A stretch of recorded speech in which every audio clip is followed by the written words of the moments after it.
आप देख रहे हैं BA न्यूज, खबर हमारी फैसला आपका। इस वक्त की बड़ी खबर। बरेली। उत्तर प्रदेश सरकार के राज्य मंत्री स्वतंत्र प्रभार JPS राठौर ने बरेली के सर्किट हाउस में प्रेस कॉन्फ्रेंस करते हुए कई महत्वपूर्ण घोषणाएं की। उन्होंने बताया कि सरदार वल्लभभाई पटेल की 150वीं जन्म जयंती के उपलक्ष्य में बरेली में विशेष कार्यक्रम आयोजित किए जाएंगे और पूरे देश में इस प्रकार की एक श्रृंखला आयोजित की जा रही है। 31 अक्टूबर को रन फॉर यूनिटी का कार्यक्रम आयोजित होगा। इसके अलावा 31 अक्टूबर से 6 दिसंबर तक डॉक्टर भीमराव अंबेडकर की पुण्यतिथि तक विभिन्न कार्यक्रम आयोजित किए जाएंगे, जिनमें सभी विधानसभा क्षेत्रों में लगभग 8 किलोमीटर की पदयात्रा, विद्यार्थियों के बीच निबंध, वाद विवाद, रंगोली और चित्रकला जैसी प्रतियोगिताएं शामिल होंगी। इन कार्यक्रमों के माध्यम से सरदार वल्लभभाई पटेल के विचारों को आम जन तक पहुंचाया जाएगा। राज्य मंत्री ने सरदार पटेल के योगदान का उल्लेख करते हुए कहा कि उन्होंने 565 स्वतंत्र रियासतों को एकीकृत कर भारत को एकजुट किया, जिसके कारण उन्हें लौह पुरुष कहा गया। इसके साथ ही नशा मुक्त भारत और आत्मनिर्भर भारत बनाने के लिए युवाओं को शपथ दिलाई जाएगी।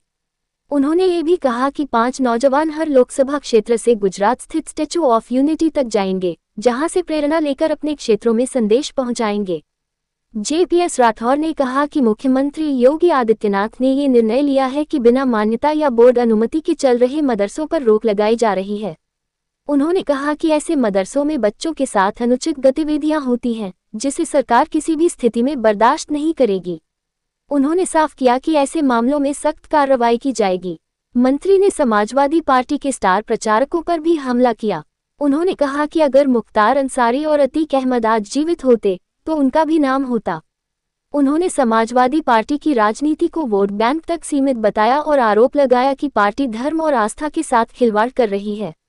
राठौर ने बिहार की कानून व्यवस्था पर भी टिप्पणी की और कहा कि केंद्र सरकार ने बिहार को पिछले समय के मुकाबले 3 गुना अधिक पैसा दिया है, जिससे वहां इंडस्ट्रियलाइजेशन हो रहा है। उन्होंने कहा कि पहले वहां का उद्योग निवेशक वातावरण खराब था, लेकिन अब उद्योग लग रहे हैं।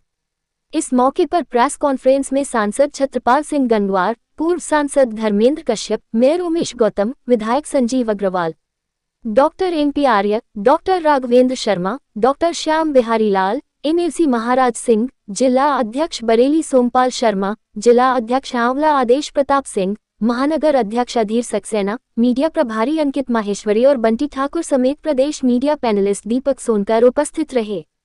इस प्रेस कॉन्फ्रेंस के माध्यम से राज्य सरकार ने न केवल सरदार वल्लभभाई पटेल और डॉक्टर भीमराव अंबेडकर के विचारों को आम जनता तक पहुंचाने की पहल की है, बल्कि नशा मुक्ति, आत्मनिर्भर भारत और कानून व्यवस्था को मजबूत करने के लिए भी सरकार की प्रतिबद्धता का संदेश दिया। सभी सम्मानित पत्रकार बंधुओं का स्वागत है। आज यहाँ पर हमारे माननीय सांसद जी छत्रपाल गंगवार जी, मेयर माननीय उमेश गौतम जी, हमारे माननीय विधायकगण, आदरणीय जिलाध्यक्ष जी, सभी लोग उपस्थित हैं। पूर्व सांसद आदरणीय कश्यप जी उपस्थित हैं। आज आप लोगों के बीच में देखिए, समाजवादी पार्टी के स्टार प्रचारकों में अगर मुख्तार अंसारी जी जिंदा होते तो उनका भी नाम होता, अतीक अहमद जी जिंदा होते तो उनका भी नाम होता। वो एक मुस्लिम तुष्टीकरण की राह पर चल रहे हैं। उनको वोट बैंक के अलावा कुछ दिखाई नहीं पड़ रहा है। जो आजम खां जी उनको घर पे अपने बुलाने को तैयार नहीं थे, उनकी आरती उतारने का काम कर रहे हैं। और आजम खां ने दिवाली पर किस तरीके से हिंदू आस्था के लोगों के साथ, उनके भावनाओं के साथ खिलवाड़ करने का काम किया है। और ऐसे लोगों को वो अगर स्टार प्रचारक बनाते हैं तो मुझे लगता है कि इससे गलत बात कुछ नहीं हो सकती।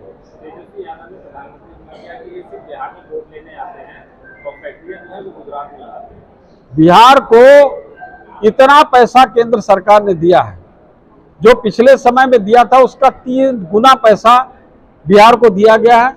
बिहार में इंडस्ट्रियलाइजेशन हो रहा है। जब वहां पर जंगल राज होगा तो वहां पर इंडस्ट्री कैसे लगेगी?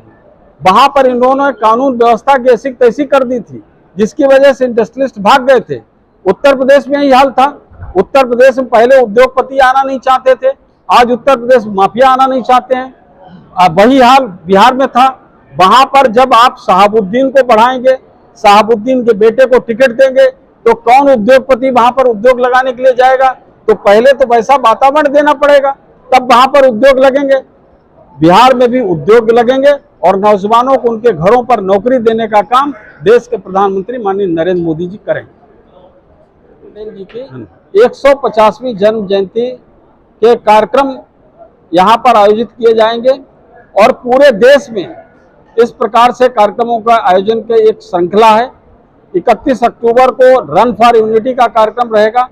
उसके अलावा 31 अक्टूबर से लेकर 6 दिसंबर तक डॉक्टर भीमराव अंबेडकर जी की पुण्यतिथि तक कई प्रकार के कार्यक्रम, जिसमें सभी विधानसभाओं में हम पदयात्रा निकालेंगे लगभग 8 किलोमीटर की, और साथ ही साथ विद्यार्थियों के बीच में निबंध प्रतियोगिता, वाद विवाद प्रतियोगिता और रंगोली चित्रकला की प्रतियोगिता, इस प्रकार की प्रतियोगिताएं आयोजित करके सरदार वल्लभ भाई पटेल जी के विचारों को जन जन तक पहुंचाने का काम करेंगे।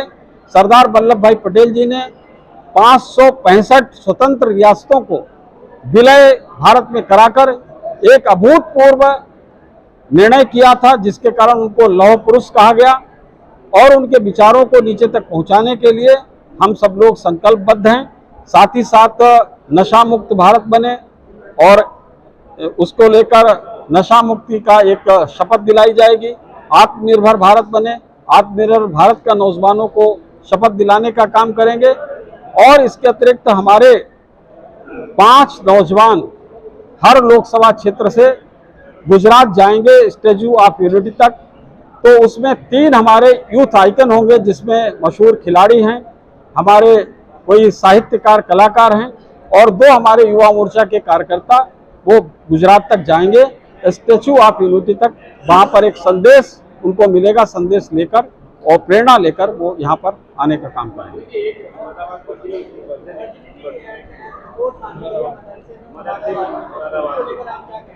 देखिए, माननीय मुख्यमंत्री योगी आदित्यनाथ जी ने निर्णय इसीलिए किया कि जितने ये मदरसे हैं ये बिना किसी मान्यता के, बिना किसी बोर्ड की अनुमति के और एक गलत ढंग से चलाए जा रहे हैं, इसीलिए इनको पर लगाम लगाई जा रही, इनको बंद किया जा रहा है। और जब बंद किया जाता है तो ये लोग, बहुत से लोग हैं वो रोने पीटने के लिए आ जाते हैं और यहाँ पर इसी प्रकार की चीजें पढ़ाई और सिखाई जाती हैं और इसी प्रकार की हरकतें, तमाम शिकायतें, ये तो एक घटना सामने आ गई है, तमाम इस प्रकार की शिकायतें लोग आ रही हैं जो हमारी बच्चियों के साथ वहां पर बैठे हुए लोग करते हैं। और हमारी उत्तर प्रदेश की सरकार, केंद्र की सरकार किसी भी स्थिति में इसको बर्दाश्त नहीं करेगी। जो ऐसा करेगा उसको सख्त से सख्त कार्रवाई उसके खिलाफ करी जाएगी। बिहार में जो काम हो रहा है